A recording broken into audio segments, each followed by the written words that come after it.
நமது மாணிக் டிவியின் அன்பார்ந்த பொக்கிஷ கண்மணிகளே வணக்கம்.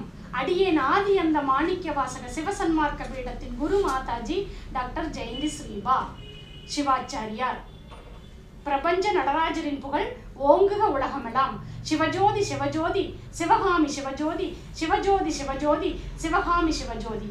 ஓம் நம சிவாய.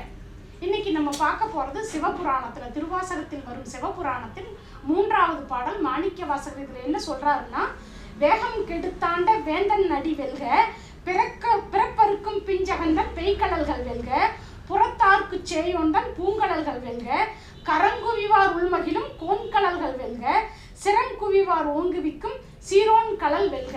அதாவது தில்லையம்பலத்தில் இருக்கிற நடராஜரை அவர் வெல்க வெல்கன்னு, சிவபெருமான வெல்க வெல்கன்னு இந்த 3வது பாடல்ல பாடியிருக்கிறார். அதாவது இதை உங்களுக்கு விளக்கமா சொல்லணும்னா, இந்த வெல்கைங்கிற பாடலுக்கு நான் ஒரு கதை சொல்றேன்.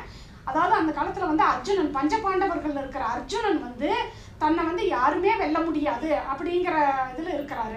ஆனா அவர் பசுபதிங்கிற ஆயுதத்தை சிவபெருமான் கிட்ட வாங்கணும் அப்படிங்கிற ஒரே நோக்கத்துக்காக சிவபெருமான சிவலிங்கத்தை வச்சு சிவபூஜை பண்றாரு. சிவலிங்கத்துக்கு அவர் நிறைய மலர்கள் அணிஞ்சு மாலை அணிவிச்சு சந்தோஷமா நிறைய அவர் புகழ்ந்து பாடி பூஜை பண்ணிட்டு இருக்கிறாரு. அதைய தடுக்கிற விதமா ஒரு பன்றி குறுக்க போயிட்டே இருக்குது.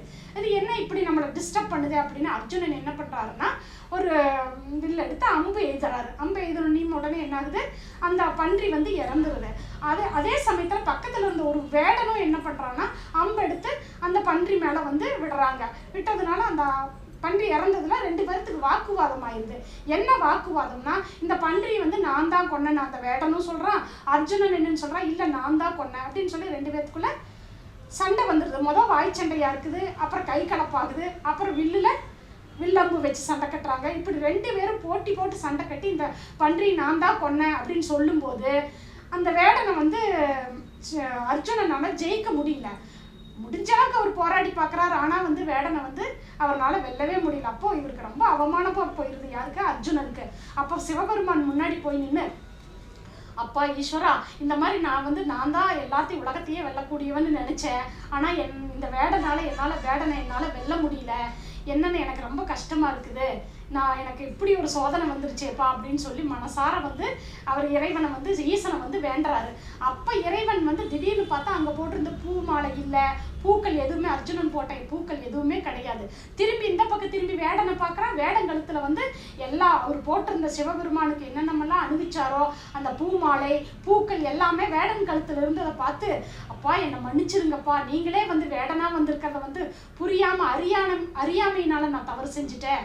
அதனால நான் தான் எல்லாத்தையும் வெல்லுவேன்னு நினைச்சேன். ஆனா நமக்கும் மேல ஒருத்தர் இருக்கிறாருங்கிறது நான் புரிஞ்சுக்கிட்டேன், என்னை மன்னிச்சிருங்க அப்படின்னு சொல்லி அந்த நேரத்துலதான் அவர் பசுபதிங்கிற ஆயுதத்தை இறைவன் ஈசன் கிட்ட வரமா வாங்குறாரு. அப்பதான் நிறைய இந்த மாதிரி வெல்கங்கிற பாடல்களை வெல்கன்னு சொல்லி ரொம்ப போற்றி பாடி வெல்கன்னு சொல்லி இந்த பாடலை பாடுறாரு. இதைத்தான் நம்ம மாணிக்க வாசகர் 3வது பாடல, ஈசன் எப்பேற்பட்டவர், அவர் யாருமே வெல்ல முடியாது, இந்த உலகத்திலேயே வெல்ல முடியாத பர்சன் யார் அப்படின்னா அது இறைவன் ஈசன் மட்டுமே, அவர் யாராலும் ஒரு நாளும் ஒருபோதும் வெல்ல முடியாது அப்படின்னு வெல்கங்கிற பாடலை அருமையா அற்புதமா பாடி வச்சிருக்கிறார் நம்ம மாணிக்க வாசகர். நன்றி அன்பர்களே.